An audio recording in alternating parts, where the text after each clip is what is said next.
इस वीडियो में हम लोग रेड ब्लैक ट्री के इंसर्शन के बारे में सीखेंगे।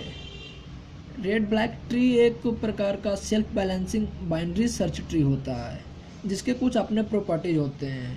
प्रॉपर्टीज हैं कि प्रॉपर्टीज होते हैं और जो सारे नोड्स होंगे वो या तो रेड होंगे या तो ब्लैक होंगे, तीसरे कलर पॉसिबल नहीं है। ये प्रॉपर्टी नंबर 1। प्रॉपर्टी नंबर 2 है कि जो भी रूट नोड होगा और लीव नोड होगा, लीव नोड कहें तो एक्चुअली जो नल नोड होंगे ऑलवेज ब्लैक होंगे, हर एक टाइम में ब्लैक होंगे। ये कोई और कलर के पॉसिबल नहीं है। तीसरे प्रॉपर्टी है कि यदि नोड रेड कलर का हो तो उसके जो चिल्ड्रन होंगे हर एक टाइम ब्लैक होंगे। जैसे यदि नोड ऐसा है 7, ये रेड है बाय द वे, तो इसके जो चिल्ड्रन होंगे जो ब्लैक होंगे। जैसे 5 और 10 यदि होंगे तो ये ब्लैक होंगे। इससे आप कंपेयर मत करना कि ये रूट नोड है, ये जस्ट एग्जांपल है कि यदि कोई नोड रूट नोड है तो उसके जो चिल्ड्रन होंगे वो ब्लैक होंगे। इससे एक कंक्लूजन निकलता है कि आर पॉसिबल नहीं है, ये रिलेशन पॉसिबल नहीं है। और एक लास्ट चौथी प्रॉपर्टी होती है कि यदि किसी नोड से आप उसके दोनों साइड में जाएं, दोनों साइड ट्रैवल करेंगे लीफ नोड तक, तो same number of black node पाएंगे। Same number of black node from any node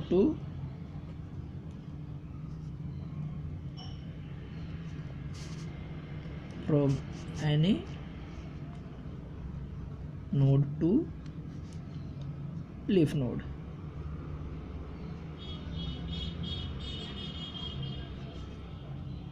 leaf node ये प्रॉपर्टी है। ये प्रॉपर्टी हमें इंसर्शन के टाइम ध्यान में रखना होता है कि कोई भी प्रॉपर्टी वायलेट ना करे, क्योंकि वायलेट करेगा तो रेड ब्लैक ट्री वो नहीं होगा। अब इंसर्शन कैसे करते हैं? जो इंसर्शन के 2 रूल हैं। इंसर्शन के रूल हैं ये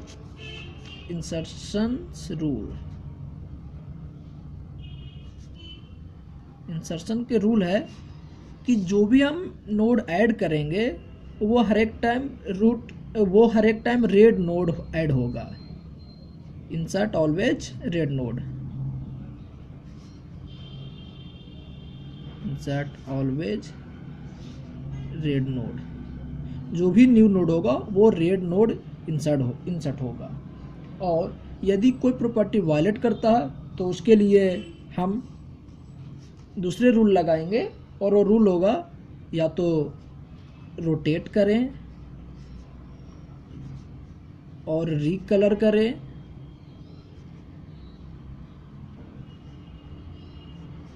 या फिर दोनों करना पॉसिबल है, और बोथ। ऐसा करेंगे ताकि वायलेशन दूर हो, और ऐसा तब तक करेंगे जब तक कि वो उसमें वायलेशन दूर ना हो जाए। ठीक है। अब इंसर्शन के टाइम रूल तो ये होते हैं, लेकिन कुछ केसेज से पहले कुछ चीज़ें जो उस टाइम ज़रूरत पड़ेंगे वो चीज़ उसके बारे में बता देते हैं। कि जैसे यदि कोई नोड है दैट्स 7, 5, 10 और 8, तो इसको चाइल्ड नोड बोलेंगे। जो हमारा न्यू नोड होगा चाइल्ड नोड, इसको n से हम लोग डिनोट करेंगे।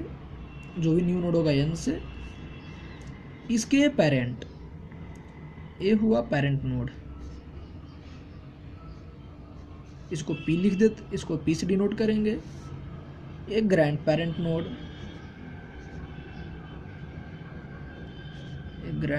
नोड, इसको GP से हम लोग डिनोट करेंगे। और जैसा नॉर्मल रिलेशन होता है, एक ग्रैंड पेरेंट है, इसके लिए ये अंकल हो जाएंगे, अंकल नोड, इसको U से डिनोट करेंगे। सारे नोटेशन इसके रिस्पेक्ट में, यदि ये चाइल्ड नोड है तो ये पेरेंट होंगे, ग्रेट पेरेंट होंगे और ये अंकल होंगे। ठीक है, आगे के केसेज अब जब इंसर्शन करेंगे तो कौन कौन सी केसेस पॉसिबल है वो देखते हैं।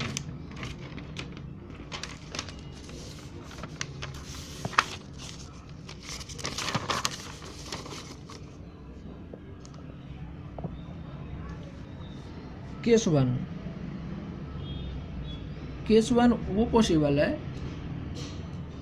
कि इंसर्ट, यदि इंसर्ट किए पहला सबसे first node, very first node, तो वो रूट नोड होगा, और जो भी वेरी फर्स्ट नोड होगा वो रूट नोड होगा, और रूट नोड ब्लैक होंगे रूल वाइज, क्योंकि रेड ब्लैक ट्री का वो रूल है कि उसका प्रॉपर्टीज है कि जो भी रूट नोड होंगे वो ब्लैक होंगे। लेकिन इंसर्शन का रूल है कि जो भी इंसर्ट करेंगे रेड नोड इंसर्ट होगा।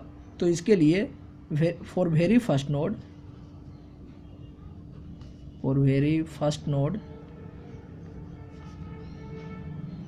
और say that for root node,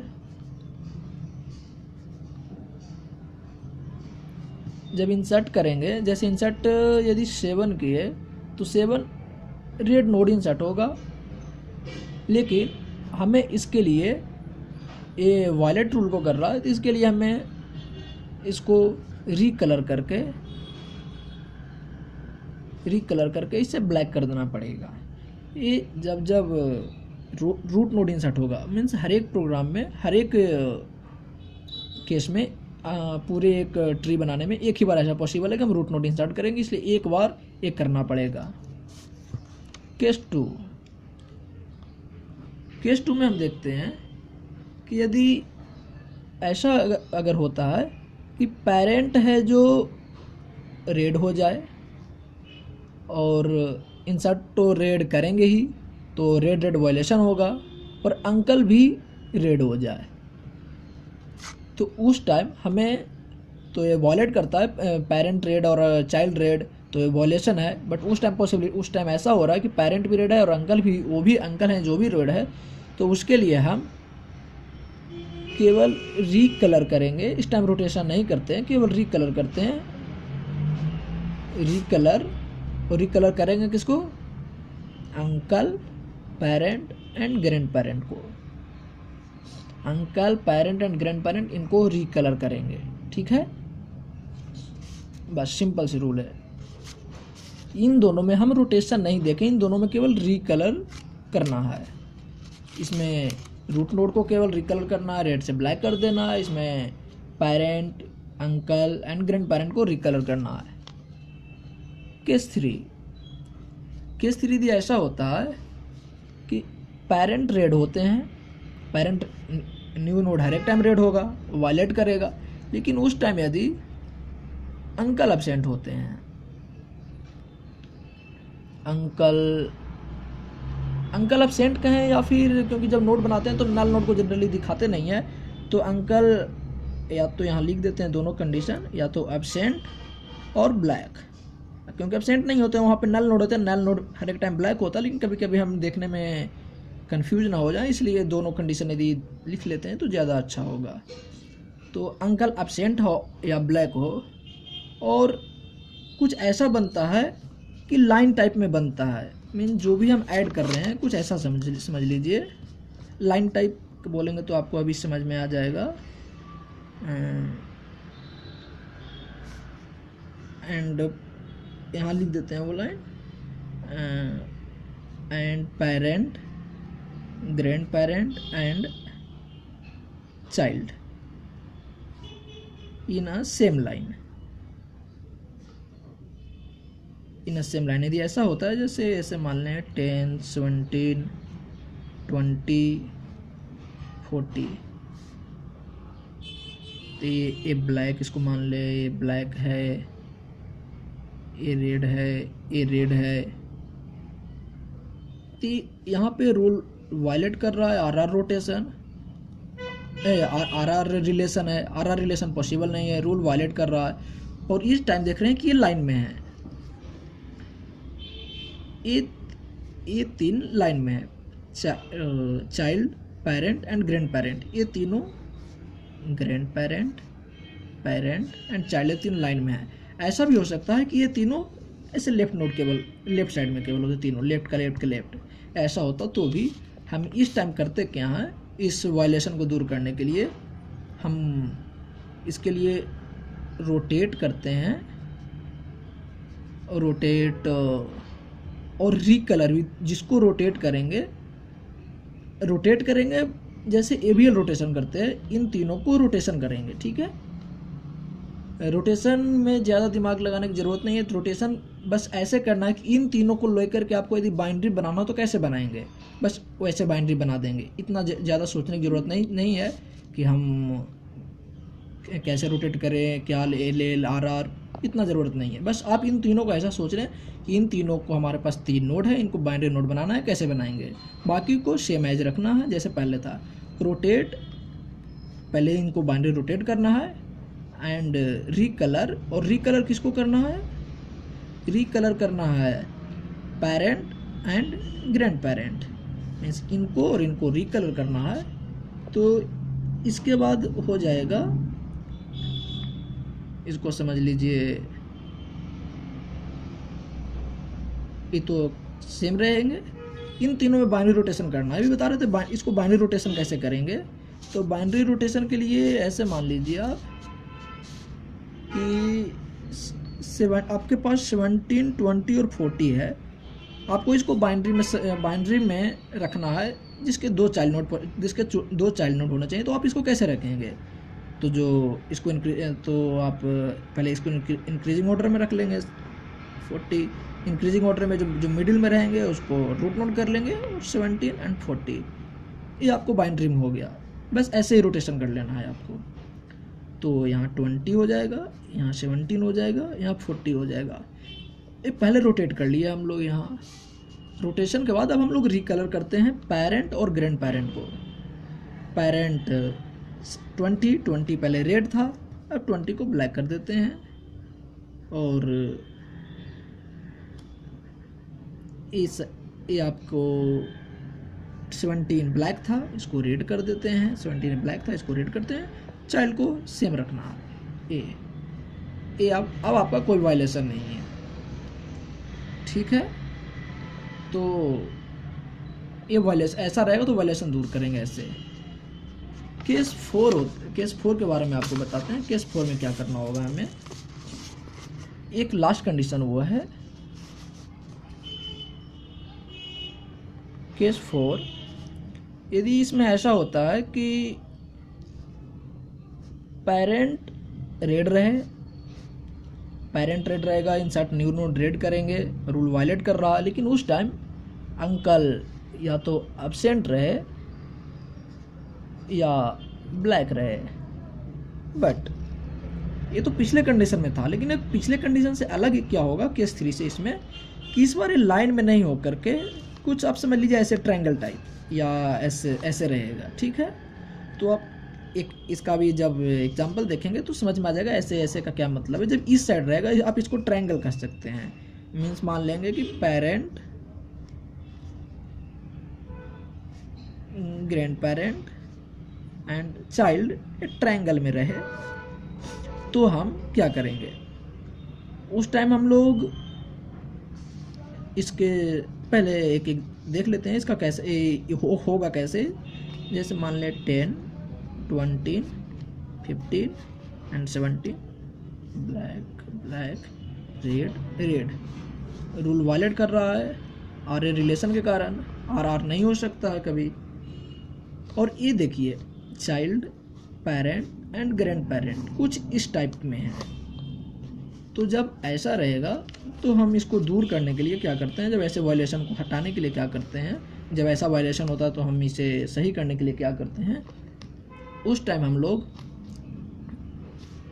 इन तीनों को रोटेट करेंगे जैसे एबीएल रोटेशन होता है। एबीएल रोटेशन के टाइम इस टाइम भी ध्यान नहीं रखना है, इस टाइम बस इतना ही करना है, इन तीनों को लेकर के आपको एक बाइनरी ट्री बना देना, जिसके दो चाइल्ड नोड होने चाहिए इन तीनों को लेकर के, parent grand parent and child को लेकर के। तो पहले रोटेट करने हैं एंड रिकलर करने हैं चाइल्ड को और साथ साथ ग्रैंड पेरेंट को, चाइल्ड को और ग्रैंड पेरेंट को रिकलर करने हैं। ये काम आपको करने होंगे। तो जैसे ही इस एग्जांपल को अब हम सही करते हैं तो ऐसे ऐसे हो जाएंगे कुछ 10, पहले जैसे देख लें 20, 15 एंड 17 है, तो इसको पहले इसको बाइनरी बनाने के लिए 15, 17 एंड 20 कर लेंगे और उसके बाद इसको इंक्रीजिंग ऑर्डर में कर लिए, फिर 17 को रूट नोड बना करके 15 एंड 20 ऐसा कर लेंगे। तो 10 तो यहाँ नहीं, 10 का राइट साइड में 17 एंड देन 15 एंड देन 20, 10 तो एज इट इज ब्लैक पर ब्लैक। हमें अब रोटेट कर लिए हैं, रिकलर करना है, पेरेंट को नहीं कुछ करना है, तो पेरेंट को जो रेड था उनको रेड ही रहने देना है, चाइल्ड इस 17 है, 17 चाइल्ड था, रोटेट कर देना, इसको रिकलर करना है ब्लैक। 20 ग्रैंड पेरेंट थे, ग्रैंड पेरेंट को रिकलर करना है और ये रेड। अब कोई वायलेशन नहीं है। तो आप इस प्रकार कोई भी क्वेश्चन का रोटेशन करेंगे, कोई भी क्वेश्चन में जब इंसर्शन करेंगे, कोई भी क्वेश्चन सॉल्व करेंगे रेड ब्लैक ट्री का इंसर्शन के लिए, तो आपको इन चारों केसेस को ध्यान रखना होगा। Thank you.